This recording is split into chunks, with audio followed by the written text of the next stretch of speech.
De Saint Jean de la Croix, La nuit obscure de l'âme, livre second, chapitre 16. On découvre en exposant le premier vers comment l'âme marche sûrement dans cette obscurité. Étant assuré, je suis sorti dans l'obscurité. L'obscurité dont parle l'âme en cet endroit regarde les passions et les puissances sensitives, intérieures et spirituelles. Pendant cette nuit, elles souffrent quelque obscurité en leur lumière naturelle, afin qu'étant purifiées, elles soient éclairées d'une lumière surnaturelle. Pour prouver cette vérité par le détail des choses qui se passent, il faut se souvenir que les passions et les puissances matérielles ou spirituelles sont mortifiées au point de ne pouvoir plus goûter avec agrément aucune chose, ni divine ni humaine.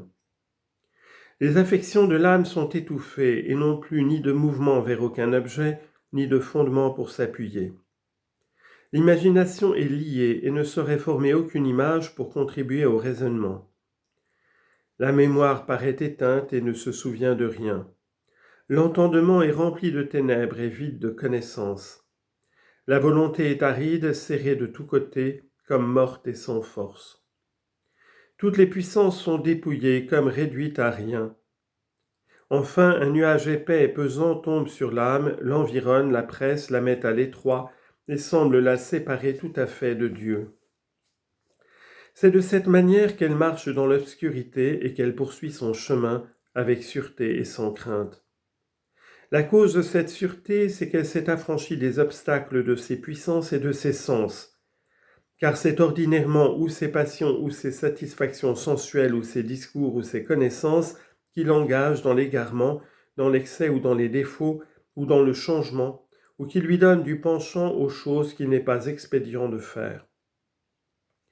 S'étant ainsi délivrée et de soi-même et de ses propres dérèglements, elle se garantit ensuite du monde et du démon, auquel toutes ses opérations ne donnent plus d'armes pour lui faire la guerre. Il suit de là que l'âme a d'autant plus de sûreté qu'elle est plus dénuée de ses opérations naturelles. Car, comme selon le prophète Osée, la perte des Israélites venait d'eux-mêmes et qu'ils ne pouvaient tirer du secours que de Dieu, Osée chapitre 13, verset 9. De même, la ruine de l'âme prend son origine d'elle-même et de ses passions déréglées, et Dieu seul est l'auteur et la source de tous les biens qu'elle peut posséder. C'est pourquoi elle est déchargée de ses fardeaux, elle marche avec plus de facilité par les voies de Dieu, elle ne court aucun risque de se perdre. Elle travaille efficacement à son salut, puisqu'elle acquiert et pratique les vertus les plus éminentes. Donc, ô homme spirituel, quand vous verrez que votre appétit est plein d'obscurité à l'égard des choses intérieures, que vos affections sont sèches, resserrées et stériles, que vos puissances ne sont pas propres aux exercices de l'esprit, ne vous affligez nullement, mais persuadez-vous, ce qui est vrai, que vous jouissez d'un grand bonheur. Dieu, en retirant vos puissances de votre disposition, vous délivre de vous-même. Vous auriez bien pu en user avec quelque avantage, mais leur impureté et leur bassesse vous auraient empêché d'opérer avec autant de perfection que vous opérez, tandis que Dieu vous conduit comme un aveugle, au terme où jamais la vivacité de vos yeux, ni la fermeté de vos pieds n'auraient pu vous mener, quelque bon usage que vous en auriez pu faire. La raison pour laquelle l'âme marche plus sûrement dans les ténèbres et fait plus de profit en la vie spirituelle, c'est qu'elle avance ordinairement en la vertu par la voie qu'elle croit la moins propre et où elle appréhende même de se perdre. Elle n'a point l'expérience de ces nouvelles routes qui la conduisent dans l'obscurité et qui l'écartent de ses premières opérations. Elle est semblable à un voyageur qui va sur le rapport des autres par des chemins inconnus et qui n'en pouvait prendre d'autres pour arriver à son terme sans s'égarer. De même que l'âme suit cette route obscure et parvient enfin à son but sans péril, parce que Dieu est alors son guide, tellement qu'elle a sujet de dire qu'elle est sûre au milieu des ténèbres. La seconde cause de cette sûreté est la peine que l'âme endure. Le chemin des souffrances est plus sûr et plus utile que l'action et que la jouissance des consolations et des biens spirituels. Premièrement, parce que l'âme en souffrant reçoit des forces divines. En agissant et en goûtant des délices intérieurs, elle se sert de ses faiblesses pour agir. Secondement, elle pratique les vertus lorsqu'elle est chargée de croix et elle devient plus pure, plus sage et plus avisée. Mais la troisième et la principale cause de cette sûreté est tirée de la lumière et de la sagesse obscure qui conduit l'âme dans les ténèbres. En effet, cette nuit ténébreuse absorbe tellement l'âme et la met si proche de Dieu que Dieu la protège lui-même et la délivre de tout ce qui n'est pas Dieu. Pour mieux expliquer ce qui se passe en cet état, on peut comparer l'âme à un malade. Comme ceux qui le gouvernent le tiennent dans une chambre reculée et bien fermée, de peur que le bruit de la rue ou des domestiques ne l'incommode et que le grand air ou la lumière trop vive ne le blesse, comme il lui donne des aliments délicats et nourrissants, quoique peu agréables au goût.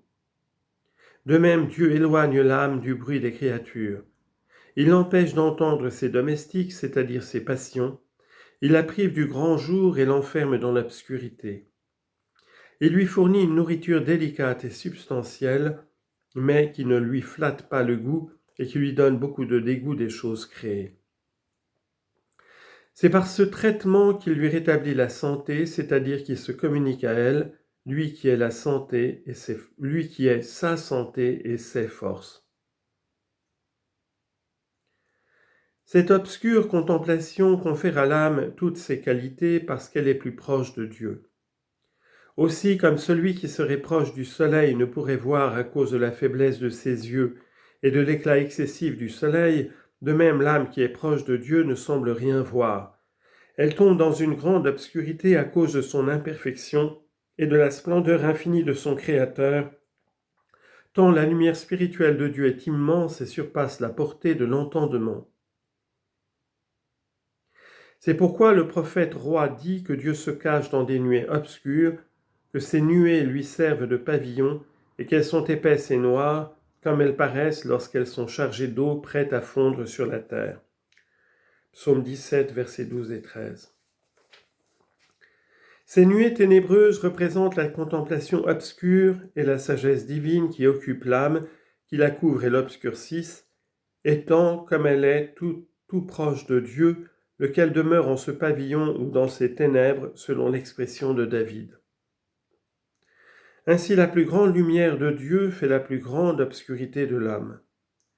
C'est pourquoi le prophète ajoute dans le même endroit que les nuées ne sont fondues et dissipées en sa présence à cause de sa clarté infiniment brillante. Que les nuées se sont fondues et dissipées en sa présence à cause de sa clarté infiniment brillante. C'est-à-dire que l'entendement humain est si faible devant les splendeurs de Dieu que toutes ces lumières naturelles, comme parle Isaïe, ne sont que ténèbres. Isaïe, chapitre 5, verset 30. Ô que nous sommes misérables en cette vie! À peine pouvons-nous connaître la vérité, puisque ce qui est le plus clair et le plus certain nous paraît le plus obscur et le plus douloureux, et que nous le fuyons, quoiqu'il nous soit très utile. Au contraire, nous poursuivons avec chaleur et nous embrassons avec plaisir ce qui nous frappe les yeux du corps et ce qui contente l'esprit quoiqu'il nous soit dommageable, et qui nous fasse tomber à chaque pas. Oh, quelle crainte l'homme doit-il avoir et en quel danger se trouve-t-il, puisque sa lumière naturelle le trompe et l'empêche souvent d'aller à Dieu? Il doit donc fermer les yeux pour voir le chemin par lequel il faut aller. Il doit marcher dans l'obscurité pour se défendre de ses ennemis domestiques qui sont ses sens et ses puissances. Enfin, l'âme est heureusement couverte de cette nuée ténébreuse qui est autour de Dieu et qui le cache.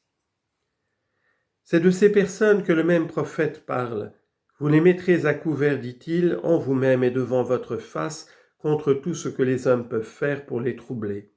Vous les protégerez dans le lieu où vous demeurez contre les paroles et les contradictions des médisants. Psaume 30, versets 20 et 21. Il veut dire que Dieu les fortifie par la contemplation obscure contre les attaques des hommes et contre les impressions des sens. Une autre raison pour laquelle Dieu marche avec assurance en cette obscurité est prise de la force qu'elle reçoit de ces nuées ténébreuses qui lui cachent son Créateur. Car quoi qu'il y ait des ténèbres, elle voit bien néanmoins au travers qu'elle ne veut rien faire qui offense le Seigneur et qu'elle ne veut rien omettre de tout ce qui procure de la gloire à Dieu.